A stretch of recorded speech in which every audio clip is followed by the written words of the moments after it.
Alright guys and girls, this is jerninghgam here.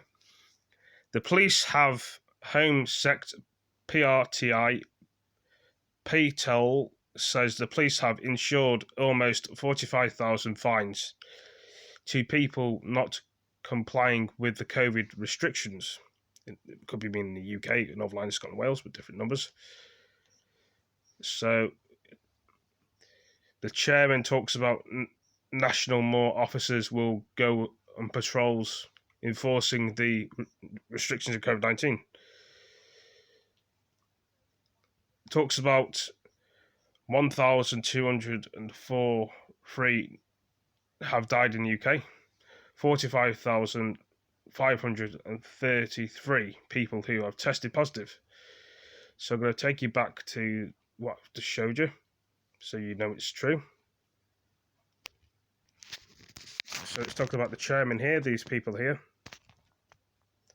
As you can see there, this is the woman that speaks. Home Secretary, PRTA Pertle. Got the numbers there, the deaths. So it's the event's getting worse as well. She's talking about as well. This is kind of a long video. We've got a policeman there talking to, as you can see. The police was on about staying at home, only leaving home if you need food and water. So I could say what's going on here, but I'd rather talk about what's going on. Home Secretary. And I've just seen what else it's talking about. Hospitals, regions, medical. Direct in London says the City Nightingale Hospital has been opened to deal with the increase in COVID cases as well.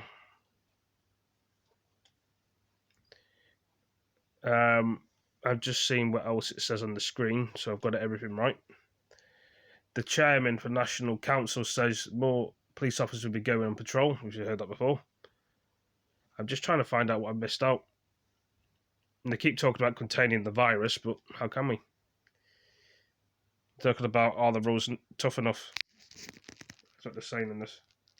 But this video is very long, it's on for 45 minutes, so I may as well speak about the video. Let's have a look here.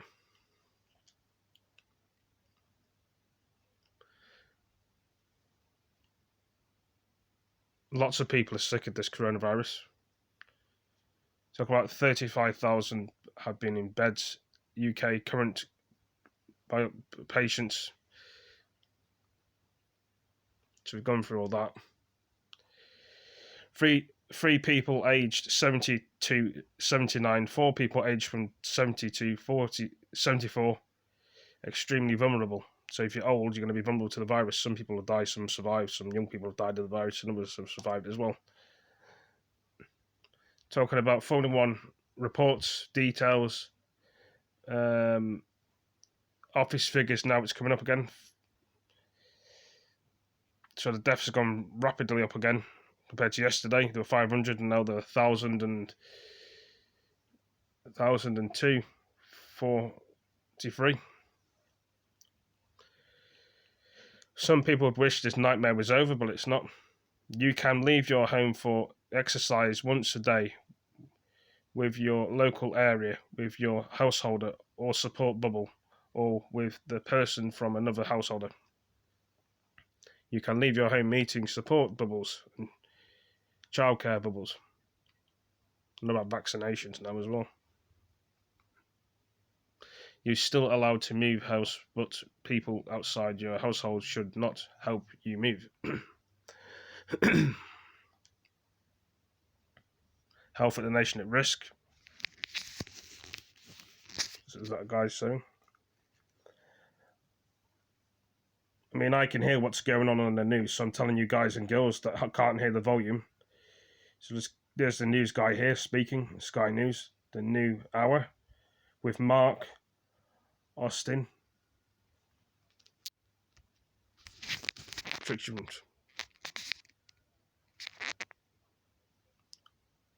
Got John Craig on there.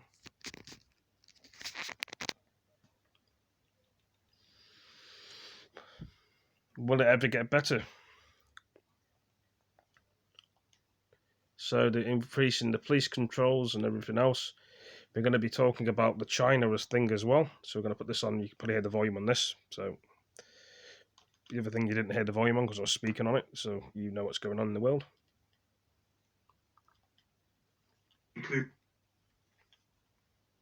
Mr. Speaker, the evidence of the scale and the severity of the human rights violations being perpetrated in Xinjiang against the Uyghur Muslims is now far-reaching, and it paints a truly harrowing picture.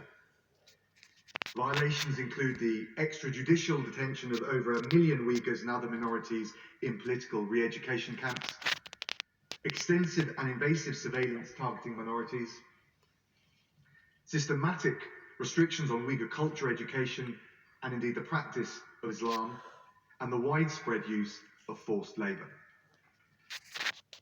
The nature and conditions of detention violate basic standards of human rights, and at their worst amount to torture and inhumane and degrading treatment. About torture in Xinjiang, China, UK, and of the forced sterilisation of Uyghur women. Internment camps, arbitrary detention, political re-education, forced labour, torture, and forced sterilisation, all on an industrial scale.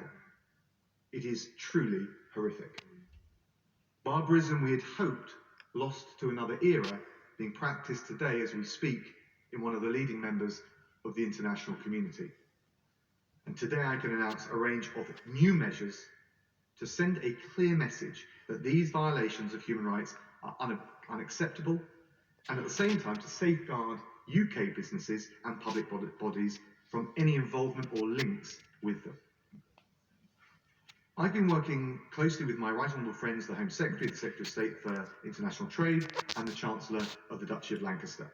And our aim, put simply, is that no company that profits from forced labour in Xinjiang can do business in the UK, and that no UK business is involved in their supply chains. Let me set out the 4 new steps we are now taking. First, today the FCDO and DIT have issued new, robust and detailed guidance to UK businesses on the specific risks faced by companies with links to Xinjiang, and underlining the challenges of conducting effective due diligence there. A minister-led campaign of business engagement will reinforce the need for UK businesses to take concerted action to address that particular and specific risk. Second, Mr. Speaker, we are strengthening the operation of the Modern Slavery Act.